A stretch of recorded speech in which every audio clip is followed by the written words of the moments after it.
One of my earliest is when he was teaching at SMU and he had this office with a couch in it. And Jacob and I went in there and destroyed his couch and turned it into a fort. That was pretty awesome. Did you name the fort or anything? No, we didn't name it. No. Just. What was your dad's reaction to that? I don't think he was. I don't think he really gave a shit. He just kind of let us do it. Among my earliest memories of Dad is one morning, and it was shortly after we had, my brother and I, Dave and I, had moved to Texas to live with Dad and Lauren. Lauren was still pregnant with Jennifer, and one morning my dad decided that he would teach me chess, and I'm pretty sure he taught Dave chess as well. I was 6 years old at the time, and it was really the beginning of my serious development in terms of growing the capacity to solve complex logical problems. One time, I must have been like 3 or 4, and it was time for me to go to bed, so I went to sleep, and somehow or another I woke up about 3 in the morning, and I decided it was a good idea to blast my radio and listen to my Hokey Pokey song. And so I got on my bed and I was jumping up and down on my bed in my pajamas, and my dad and mom walk in the room and they say, "Jennifer, what are you doing? It's 3 in the morning." And I said, "Hi, Daddy, you want to play the Hokey Pokey with me?" Yeah. One of the curiosities that my father had when he was young, which we got to see a little bit when we were young, but my dad had sort of moved to, well, he's still doing it, was magic. Dad always loved magic tricks. I think part of that was the engineer in him. He wanted to be an electrician for a while, but then he ended up being a musician. He was always interested in the mechanics of how things work out, but also in solving puzzles. And one of those puzzles is magic tricks, trying to figure out how they work, the prestidigitation. And he wanted to learn how that happens, how exactly it is that you can make things seem as though seem that they're not. Learning how magic tricks work was one of the manifestations of Dad's insatiable curiosity about so many different features and hobbies that human beings have developed. Number 1, he loves Thorlos. Number 2, he loves triple grande non-fat lattes. A lot. Number 3, he hates putting up and taking down Christmas stuff. He owns a lot of costumes. Does he? Yeah. The referee, the army guy, and several others. Number 4, he likes clean horizontal surfaces. Number 5, he really likes coffee. Number 6, he's a genius. That's pretty interesting. Most people aren't, geniuses. Yep. Oh, and he's a really good dad. He's turning 60 this weekend. Isn't that cool? That's pretty interesting. Oh, the post-it notes on the coffee. Yeah. Sometimes when he's driving in the car, we'll turn on the radio, and if it happens to be classical, let's say the speed limit's 45.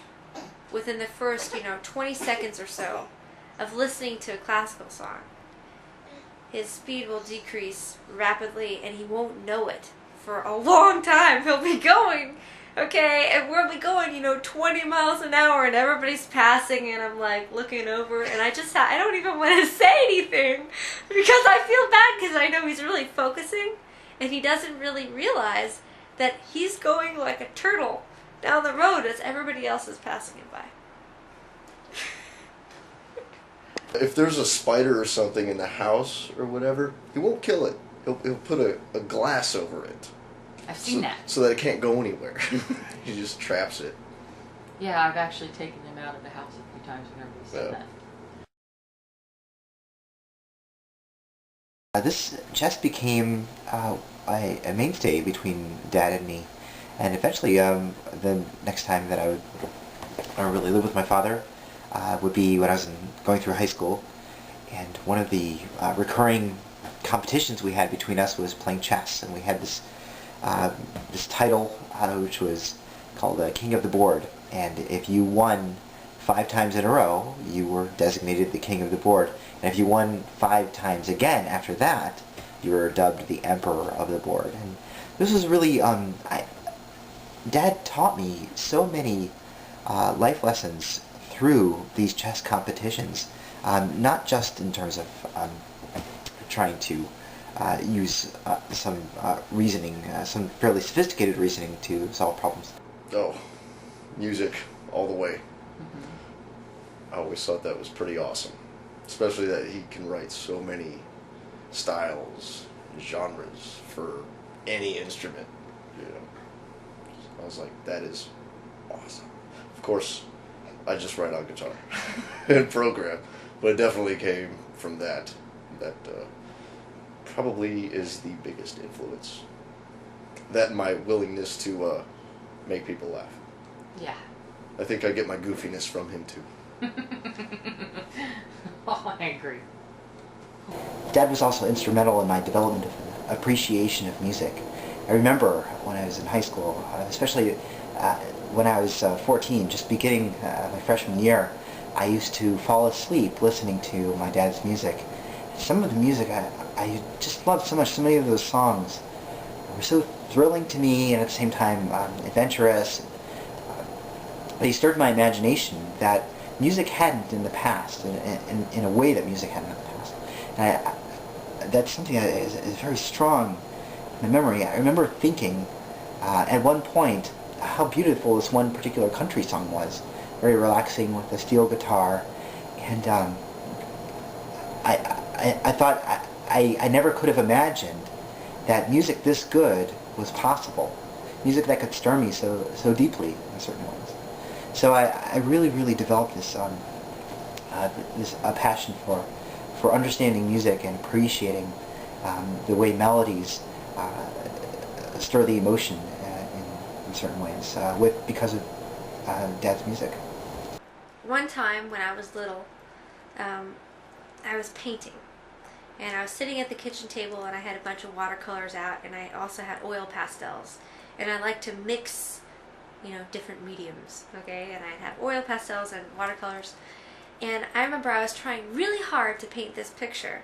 And I was using the oil pastels to outline it and trying to paint inside with the watercolors. And my dad came over, and I was upset at one point because I thought I messed up the painting. And he said, "Oh, Jen, it's okay. Sometimes the very best paintings come from mistakes.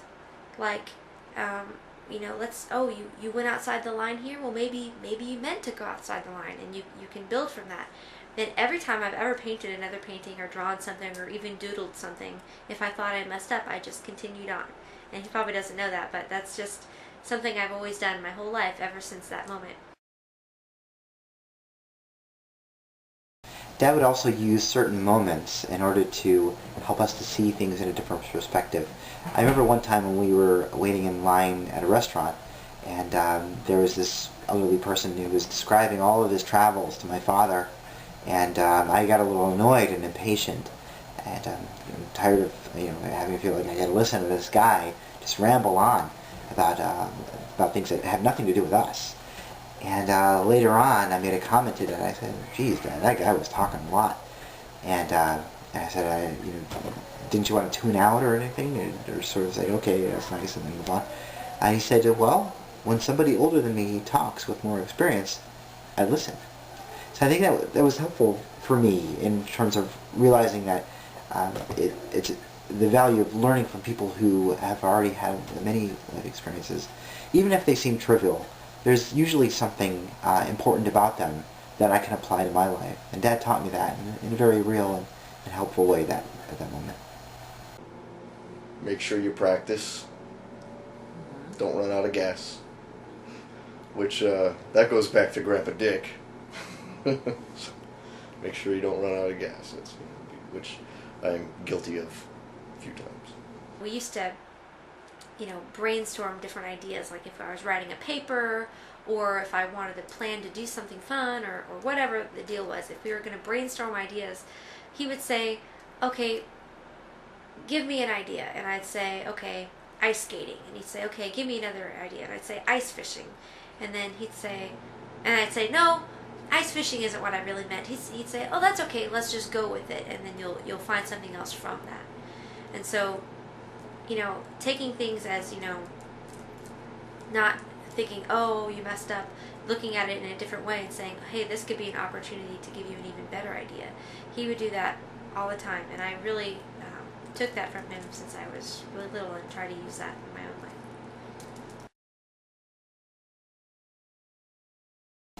One of the most pivotal moments or moments of closure probably for our time in Oxford was when Dad and Heather finally got to visit us after nearly 5 years of having lived there. And that was a very, very important moment for us because we had the opportunity to share this great city, this intellectual center, this hub of thought and inquiry and science and literature and philosophy that we had been experiencing for years, nearly half a decade. Finally, we got to show this to Dad. And we were thinking about Dad a lot during those years that we were there, especially going, noticing different restaurants and deciding whether they are Dad friendly or not, right? Whether the bathroom was okay and whether the food was decent quality and whether things seemed clean and whether the glasses didn't smell. Anyway, we had Dad in mind a lot of the time, not just for that, of course, but also I really did see Oxford in a lot of ways as the completion or the fruition of my father's raising me in a way that encouraged me to think carefully about what I was studying, whatever I was studying, and to strive for knowledge. Well, he inspired me every time I saw him writing music. That was always an inspiration.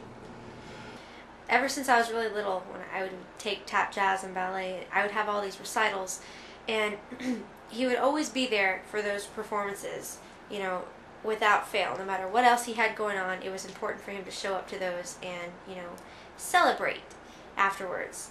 And, even with all my band concerts or contests or competitions or whatever, he'd be there, and then we'd always go out and celebrate afterwards.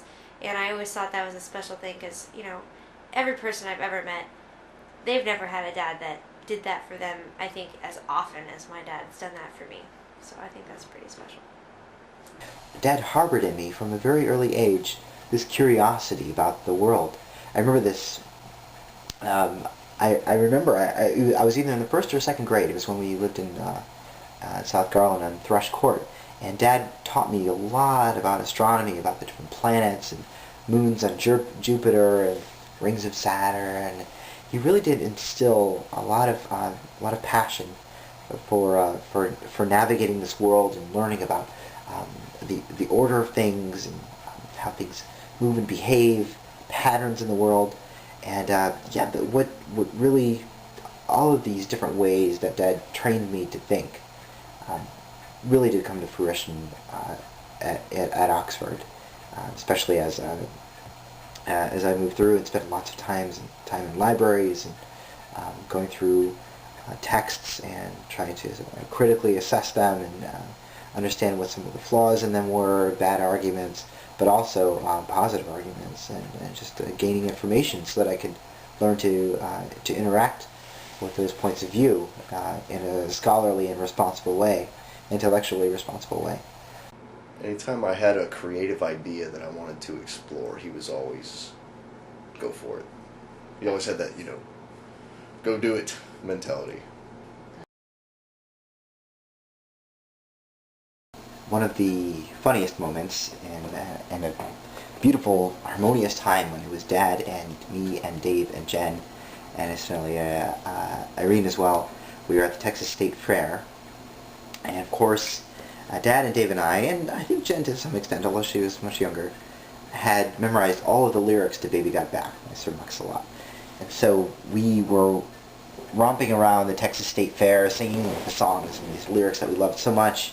Some of us were doing the sound effects with the whip. And we came around a corner at one point, and this is a classic story we've repeated a lot.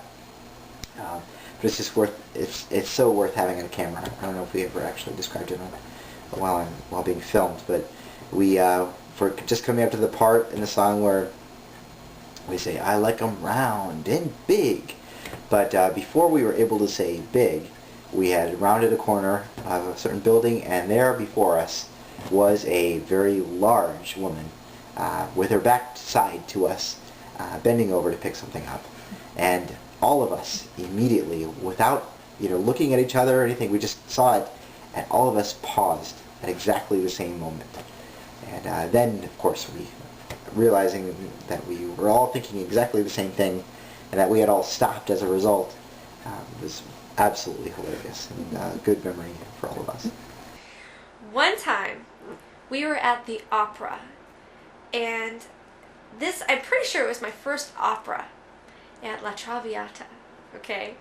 And we're sitting in the orchestra seats right in the front, in the middle, where all the really good seats are, and all the people that pay a lot of money to go are sitting around us, okay? And when my dad sneezes, it's very loud, because my Grandma Carol was deaf, she couldn't hear. And so she would sneeze loudly, and my theory is because she would sneeze loudly, he sneezes loudly. Maybe, I don't know if that's why or not. But regardless, we're at the opera, and it's one of those moments where it's really, really soft, really quiet. And he knows that, when you're in a professional performance setting, and, that you can't make noise. You can't whisper. It's rude to talk or make any sound. And so he knew he had to sneeze, and I'm sitting next to him. And he knows how loud his own sneeze is. So knowing this, he tried to stifle his sneeze, okay, at this very delicate part in the song. And it came out sounding like an elephant was dying. And it was something along the lines of... And he felt so... Everybody turned around and looked. They wondered what it was. I think they thought he was being rude. Because, intentionally loud. Because that's not a normal sound that a human makes at all, ever. It didn't sound like a sneeze or anything. It sounded like an elephant. And he felt mortified afterwards, knowing that he caused that kind of disturbance at the opera. Something my dad likes to do, still, to this day, and ever since I was little. For example, we used to walk around Collin Creek Mall all the time. And they had these big silver trash cans all over the place. It was always fun watching him run into shit to scare people. And he would purposely walk around and kick the trash can as loud as he could and pretend like, oh, he's in so much pain. Like when you're closing the door, he'll kick it with his foot at the same time his nose is about an inch away from it. So it looks like it's hitting him in the face, and it made this huge, loud, rackety noise. And then he'd make everybody in the store look and be concerned about his well-being. And then he'd walk into a door and kick it and be, oh, my head. And I was so embarrassed. I'm like, Dad, stop it. And he'd keep going and keep going, and he'd keep injuring himself all over the place. They got me with that one time at Starbucks. Yeah, that's awesome. And he'll do it at random times, when you're he'll never do it twice in a row. It's always he'll do it, and then several months on down the road, there it is. It's funny every time. One way that I knew absolutely without a doubt that Dad loved us was by his willingness to let us bring our dog down to live with him when we moved down to Texas. Vinny, sometimes interrupting chess games by farting, just by having that dog EBO after he comes out from outside and everything. So obviously Dad loved us if he was willing to tolerate an animal like that in his home, just to have us live with him. Did he think that Vinny was clever? No. Vinny was one of the stupidest dogs we ever met. I always had a million questions, and he never didn't want to answer one of them. He was always really good at explaining everything that he knew how to explain. Through positive reinforcement and encouragement and generosity. He would always tell me about what happened to him when he was a kid, or things his dad, my Grandpa Dick, used to say to him, or Grandma Carol. He told me a lot about even his parents' friends as he was growing up, and just he explained everything to me. Dad has excellent equanimity, but there are some situations where if he feels, if he's in the right company, if the situation demands it, he will, of course, let his heart show. And one of those moments was when Grandma Carol, his mother, died. I specifically remember his sadness at that time, his willingness to allow us to see that.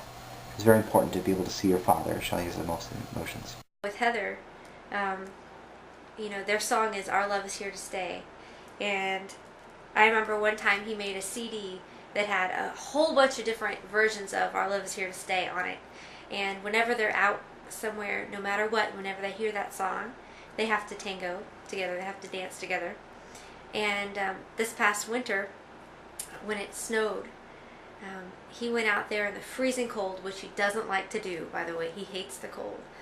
And he went out in the cold anyway, and he spent time scraping into the snow, "Our love is here to stay," or no, "It's very clear," which is the first line of the song. "It's very clear, our love is here to stay." And he scraped in the snow, "It's very clear," really big, so that if you were standing like on the roof of the house, you could see it.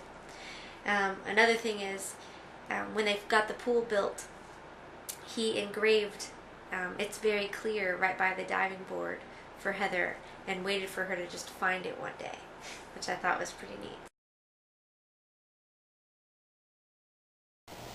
And Dad helped prepare me for those talent shows and a number of other activities in high school that facilitated my coming into my own as somebody who was a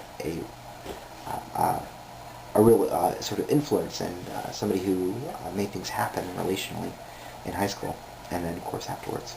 When he would say no, like if I wanted something and he'd say, "No, Jen," I knew that no meant no, and he would never budge on that.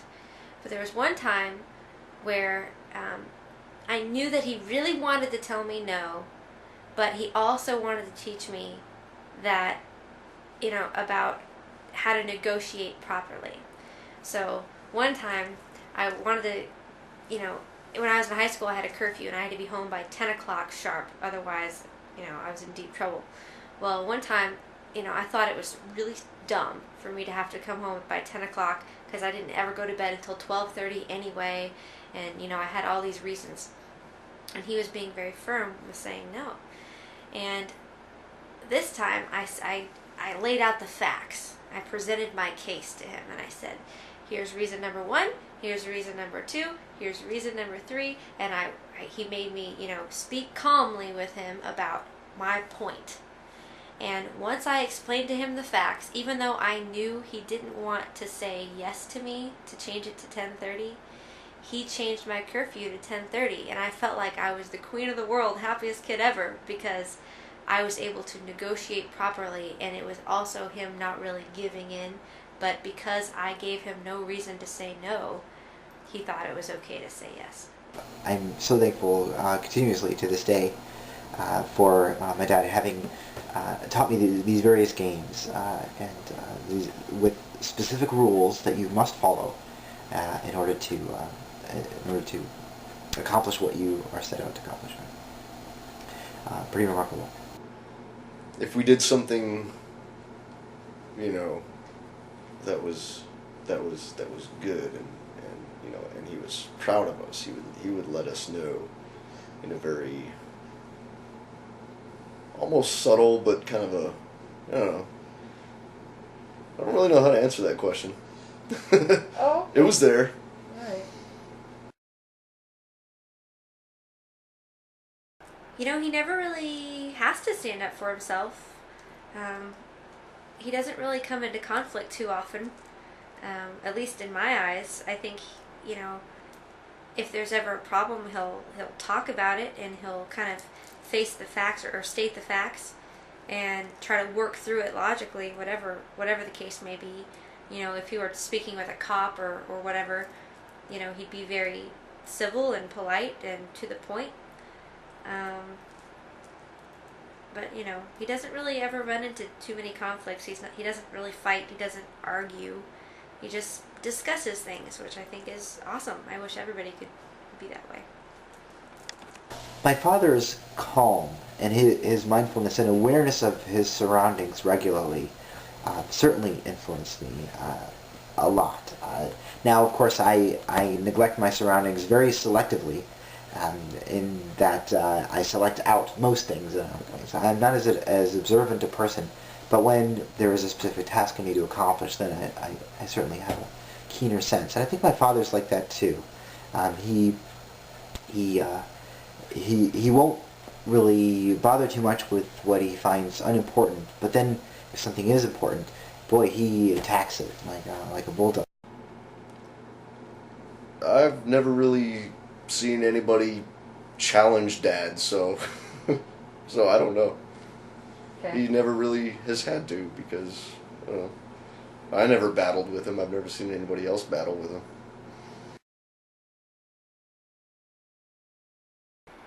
Well, he's always really, really kind to everybody he meets.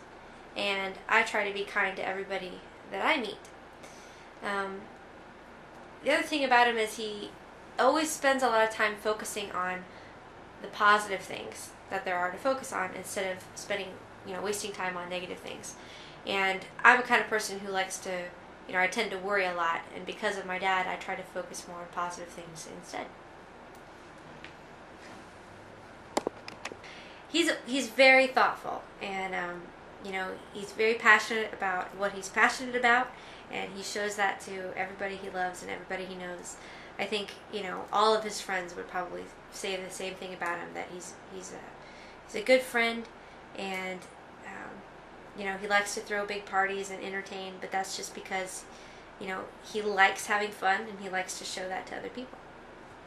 I noticed that he was very genteel and well-spoken and very smart, but at the same time kind and able to look at the flip side of situations, able to see things from other people's perspective, and always challenging me as well to do the same, and not to just sort of live on whatever preconceptions or prejudices I already had, but to really explore those and ask why I hold those positions, and perhaps maybe I should consider changing them. So my father was that kind of person, right? He was always willing to change his mind if the evidence directed him otherwise. And of course he has approached things very, very rationally, carefully, and he really made himself a student of the subject that he was trying to master. I admired that in my father so much, and that admiration led me to my father's approval and admiration and response was an indicator of how successful I was being.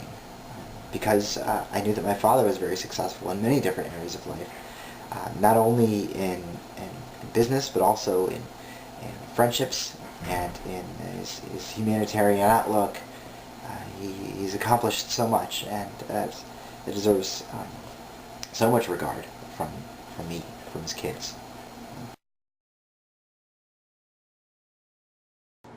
I think Dad is very interested in other perspectives, which is awesome. Awesome quality to have. I think I have the same one. Yes, you do. Yeah, sorry. That's why we get along so well. So yeah, anytime there's another perspective, he'll listen to it and see it from all angles. One of the most important transitions in my life was the transition between middle school and high school. And during this point, I moved down to live with Dad and Irene, and this is this crucial moment. But my dad was so instrumental in preparing me for this and making sure that I felt I had a renewed sense of confidence, because in middle school I wasn't doing very well. I got poor grades and low self-confidence. a lot of insecurities. But then coming to Texas, getting a new start, sort of hitting the reset button, my father really made it easy for me to do that. And he gave me a lot of sort of personal tools and ways of vehicles of self-talk, I guess to use a psychological phrase, that were extremely helpful in this transition. And of course, in high school, I ended up coming to my own and developing other ways of being confident in front of others. You know, even to this day, if I call him up at 4 in the morning and I say, "Hey, Dad, I have a question," he's always there. You know, it's never, "Oh, it's too late," or "It's too early," or "I'm busy," or whatever. He's always there to help. He's always there to listen because he really cares. And I think if he didn't really care, it would be hard to, fake that. I think he's a real, genuine kind of caring person, and because of that, he loves to listen. I think he's made me a better listener too in that way, knowing that it's important to have your time to speak, and it's important to have your time to listen. And I think sometimes the best conversations are the ones where you're just listening to somebody else talk.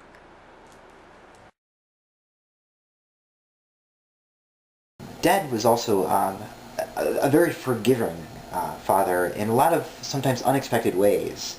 He's very reasonable in the way he would dole mercy and, as he called them, natural and logical consequences whenever we did something wrong or whenever we misbehaved.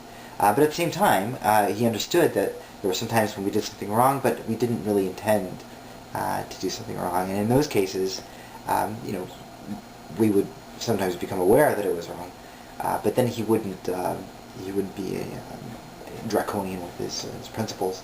I've never really seen him angry, like pissed off, angry. He handles his anger very well. One time I asked him, I was like, "Dad, you never really get very angry."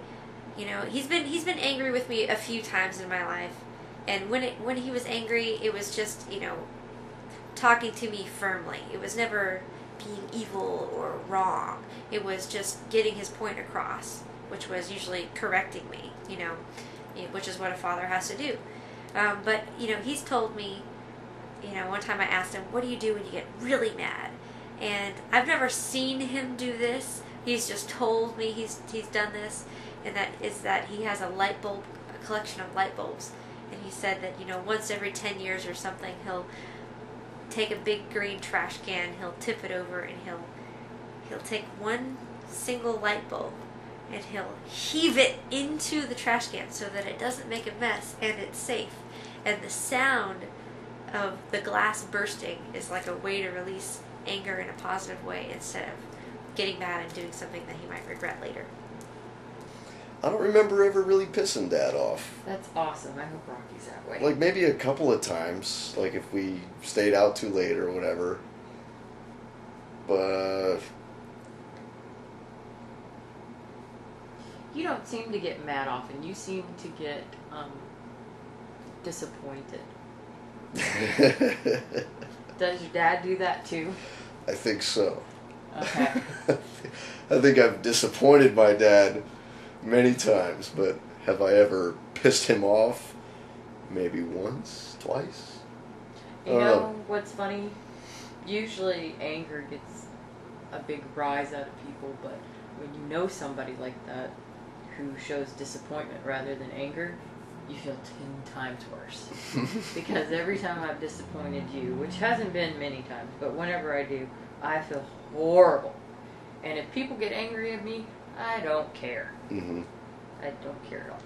A specific example of that, fairly early on, again when I was 6 years old, and we were getting ready for me to enter into the first grade, and Lauren thought it was a nice idea, and I think Dad also thought it was a nice idea for me to go to school with my father's satchel that he used when he was in school. Perhaps around the same age. It was this nice brown leather satchel, very handsome looking satchel. I distinctly remember it. And of course, being the upcoming first grader that I was, you put your name on everything. You just, on your lunchbox, on your textbooks after you wrap them, you just stick your name on it. So that's what I thought I would do with Dad's leather satchel. I was, of course, naive at the age of 6, and the way I put my name on it was with a blue marker on this leather satchel, and I wrote my name, and I wrote lines all around it, a nice label, and I decorated it in certain ways, and made it very, I tailored it to my taste. And when Lauren saw what I had done with this satchel, she was shocked. She couldn't believe that I would desecrate such an important object that commemorates my father's own school-age days.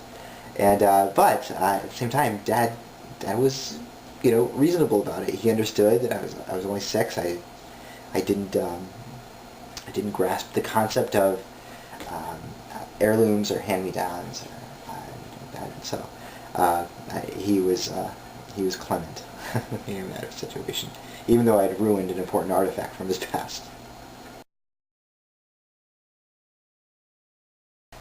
Dad taught me in very important and profound ways the virtues of business and running a business. One of the priorities he talked about, one of the things the services he felt he was providing was not just providing really good quality music, but also making it at affordable prices, so people who were his customers would have extra money to feed their families a little bit more easily. It was a win-win situation in business. So he taught me that in a very, very important lesson. One thing he would do is compromise. And one of my favorite qualities about you. Yeah, a good thing about that is that when you compromise, you're willing to sacrifice something as long as the other person is also willing to sacrifice something. And he was always very good at doing that, at saying, you know what, okay, how about this and this and this. When I was little, we'd all be in the car and it was time for dinner. And so every day, we would want to go out to eat. And, Jacob would want Italian, and Dave would want, hamburgers. And, we all just wanted something different. And so what Dad would do is, okay, he'd pick 2 or 3 places, and he'd say, okay, tongs. And we'd wiggle our thumbs like this, and we'd have a voting system, okay? Then we'd wiggle, wiggle, wiggle, and up was you were for it. Wiggle, wiggle, wiggle. Medium was you didn't care. Either way, okay, yes or no. And wiggle, wiggle, wiggle down, you didn't want it, right? So we would all take a vote. And then if it was a tie, he had veto power. And so he could choose which one it was if it was a tie. Because he was the one in charge with veto power, which I thought was a little unfair. But now when I look back on it, I think it was actually pretty funny. In general, I had, in many of the feats I tried to accomplish in high school and even later on, a part of my desire was to make my father proud. I really wanted to do that. It was in my agenda a lot of the time, and it's as though very few things actually felt better to me than seeing my dad swell with happiness after I accomplished something. But I think that the root of that, the core of that desire, the cause of the desire, is an immense respect that I had for my father. I think the eagerness to find positivity in any situation. Always look on the bright side of life. Okay. But now that we have Rocky, you get this kind of face about you, and you have to have things in a certain way. They have to be clean. Are you sure you cleaned that? Yes, I'm sure I cleaned it. Are you sure? Because it kind of looks. Shut up! It's clean. My father is extraordinarily bacteriophobic, or microbophobic. He has a habit that borders on obsessive compulsion about making sure that things are clean, and he would avoid things which, in his words, were bacteria laden. He wanted to keep everything orderly and pristine as much as he could. That way, he could insulate himself from some of the contaminants of life. That I totally think you got from your dad. Yeah, you're probably right. I am a bit of a germaphobe. You weren't that serious with it until Rocky. No. Apparently, if my understanding is correct, part of this originated from an animal that he had, a pet, when they were young, and I don't remember the boxer's name. But yeah, it's apparently he was a very sweet boxer, and that my dad loved him, but he was also filthy. So I think this is part of how it may also originate, and I don't know if I can't really appropriately make this psychological conjecture about my father, but he did eat mushrooms in the yard one time when he was a kid, and as a result of that intoxication, he had to have his stomach pumped. And that was a very traumatic experience.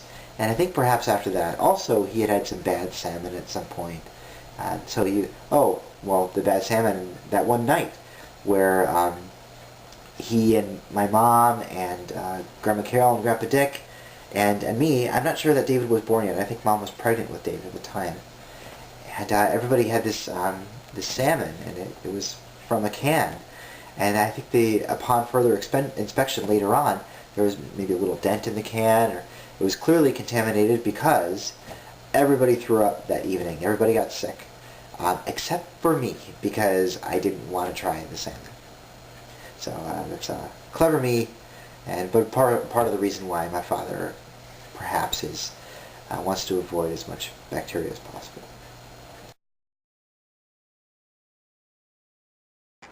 But also this sense in which people are improved by competing with one another. When people are matching mind against mind, even in a loss, even when you fail, you still learn something from it, and you become a better person because of it. And I carried this principle with me all the way to Oxford, where a lot of our work would be regularly critiqued by some of the best scholars in the field, and we became very accustomed to red ink on our essays and corrections. Especially the criticism and revealing problems are there to help you grow. And so competing with my father in chess, and we also made tennis our regular sport of competition, although the chess was much more aggressive. I learned to be open-minded. I learned to be compromising when need be. Goofy. Mm-hmm. One thing that comes to mind is, ever since I was small, he owned his own business, and he was kind of a self-starter kind of guy, and he was always around people that were important, lots of musicians, and he has this, way of having a very, professional way about him. Even when he's talking to clients on the phone, and he speaks very clearly, and he's very polite. In polite society, he's very polite.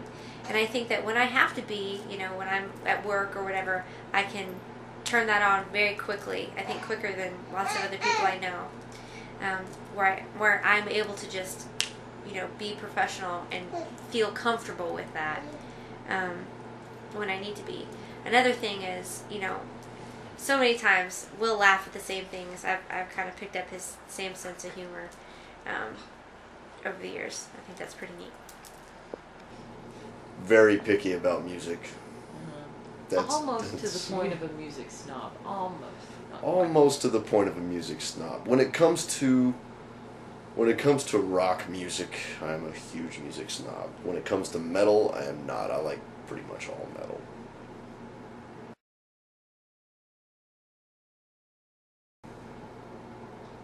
Be fair. Don't be selfish or greedy. Mm-hmm.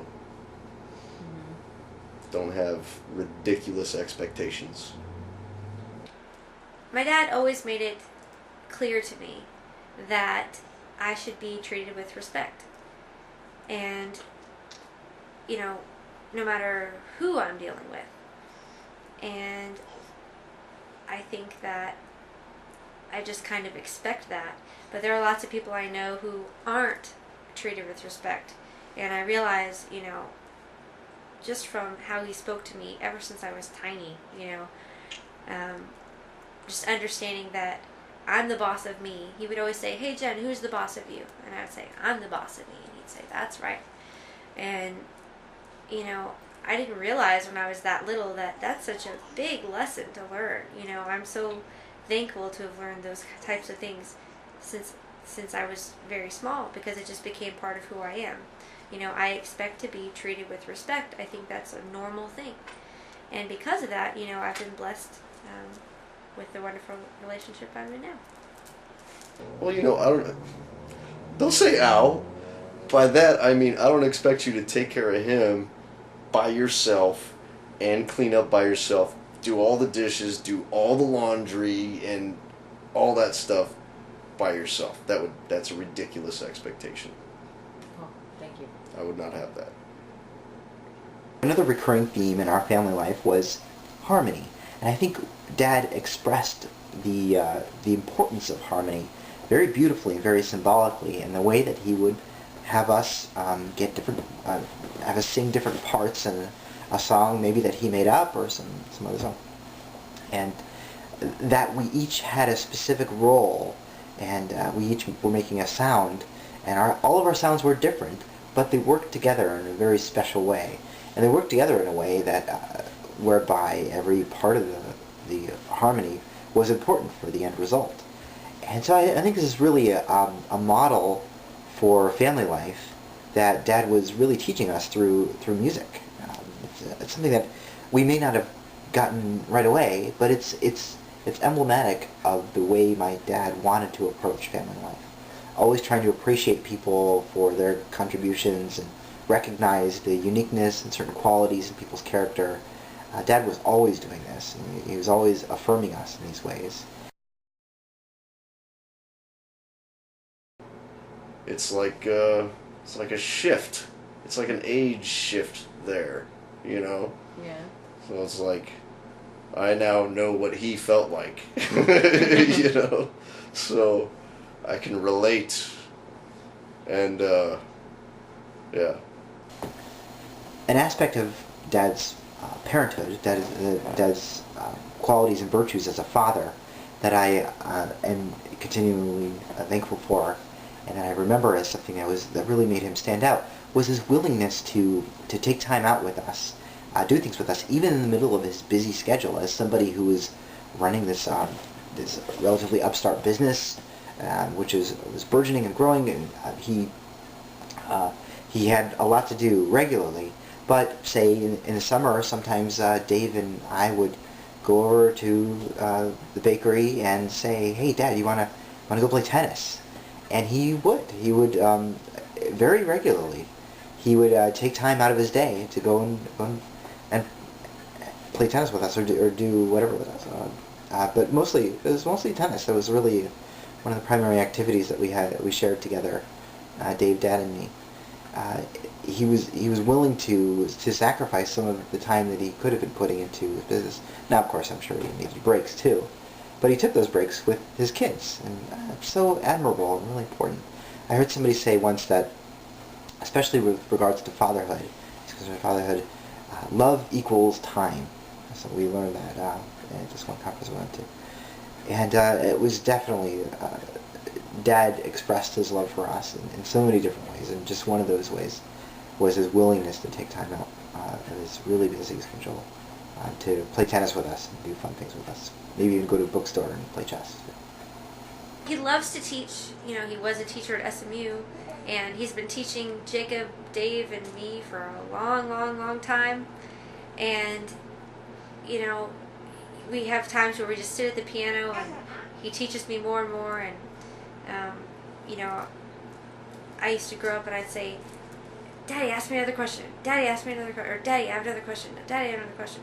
And he would constantly quiz me and teach me. And I think that, now that I'm a teacher myself, I think it's fun to make it fun with the little kids, because he used to make it so much fun for me.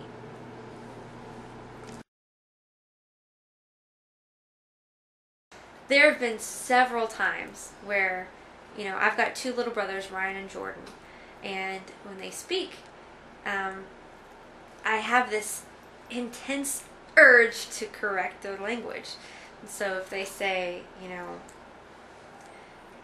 don't know, if they say something, I'll always correct them on the spot, and they'll just kind of roll their eyes and say, "Okay, Jen," And I realized that if it hadn't been for my dad doing that my whole life, I would have never had that feeling to do it. I don't even think I realize I do it when it happens. I only realize it after they kind of complain about it. I'm like, oh yeah, I did just correct them on how they were speaking. I behave a lot like Dad when it comes to bad smells. And I can attest to that. And I also behave a lot like Dad when it comes to bad smells and germs. And I think I almost behave like him when it comes to when I'm writing, or when I'm practicing. How does he act?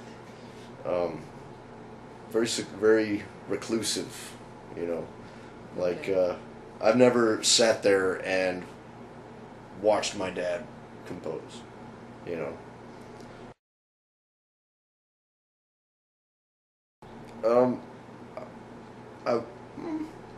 Yes and no. That's kind of a weird question. Yes, because I think it'd be interesting to hear what's going through his head while he's writing. Mm-hmm. At the same time, I wouldn't really want to do that because It's a private thing. I would be disturbing the hell out of him. So. When I see images of my dad and look at pictures, I always feel a sense of warmth. I really do. And his face reminds me of all these different moments of encouragement and help and assistance in my life. I really want to thank Dad for harboring a unique combination of empathy and critical thinking, not only with the ideas he comes across in the world, but also with his kids. Just always being there for me, always, through anything and everything, no matter what, good or bad, he was always there. And he even would always say to me, I'm right here in your hip pocket, and he really is. He's always there. He would encourage us when we needed encouragement, and he would correct us when we needed correction. And he had some profound wisdom to know the difference between the two, when one was right and when the other was right. And so that I think that Dad should enjoy seeing his 3 kids and the families that are growing out of that, his grandkids, and know with absolute certainty that he is truly an amazing and successful, loving father. And I'm eternally thankful for that. I can't imagine my life without my dad. Keeping me alive for a very long time. That's that's what I want to thank you for the most. Music. My first guitar.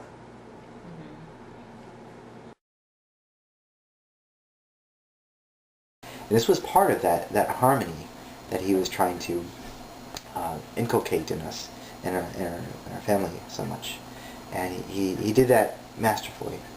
And I was really thankful for that, especially looking back at it now, and now that we've got our own family and seeking that harmony, and also the way we try to teach Susie music, and we try to teach her about singing, and there's even a little piano that Mom gave us for Susie.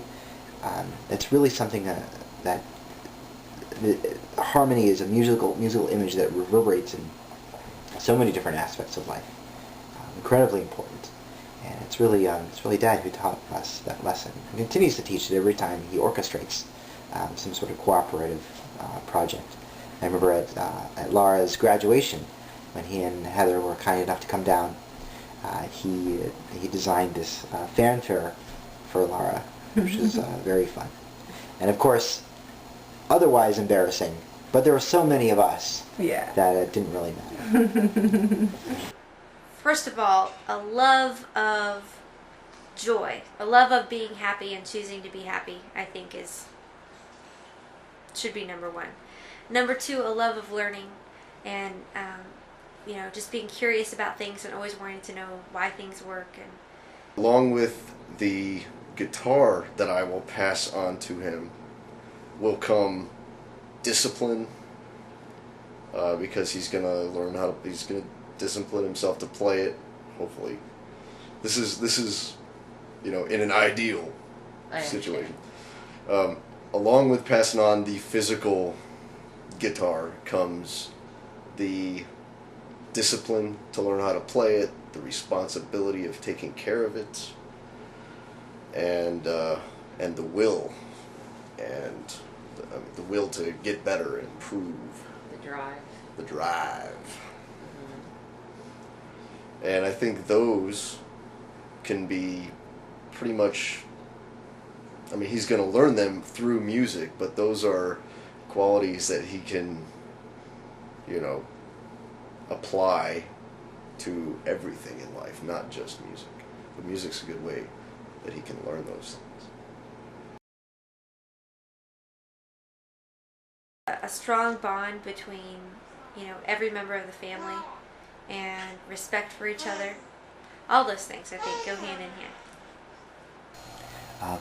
My dad is one of the most wonderful people I've ever met. And he's a wonderful influence.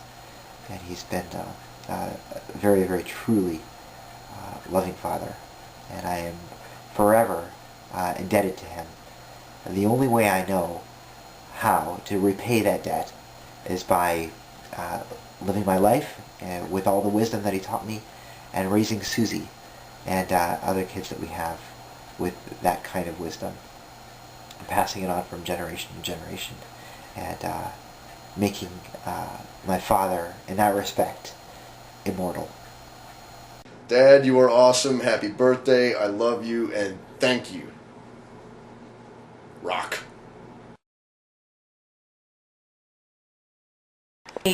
I remember one of the first times that I really got to know Jack was when we headed down to Texas by car with Jacob when we were dating, not engaged yet. And just arriving there tired, but he was full of energy, and the kids were all full of energy just being around him, and trying to figure out where to go to dinner. And then when we waited for dinner, we played this game with sugar packets, and fortunately I just wasn't as energetic, but I was amazed at their energy.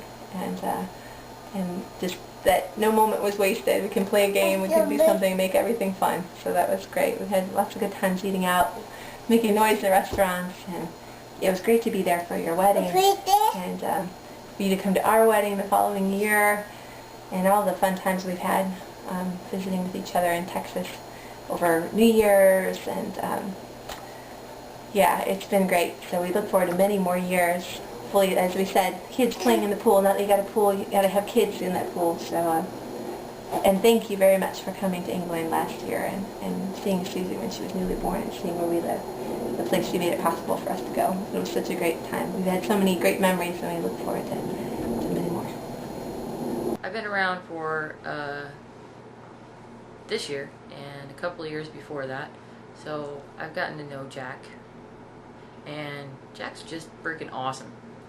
He has always been kind to me.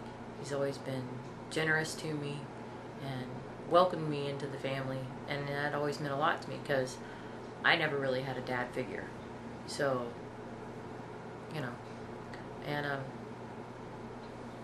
he's always been funny, very heartwarming person, and I've had a lot of funny experiences with him, and I like being around him because I like getting to see Dave, and Jack is Dave's element. They are two peas in a pod.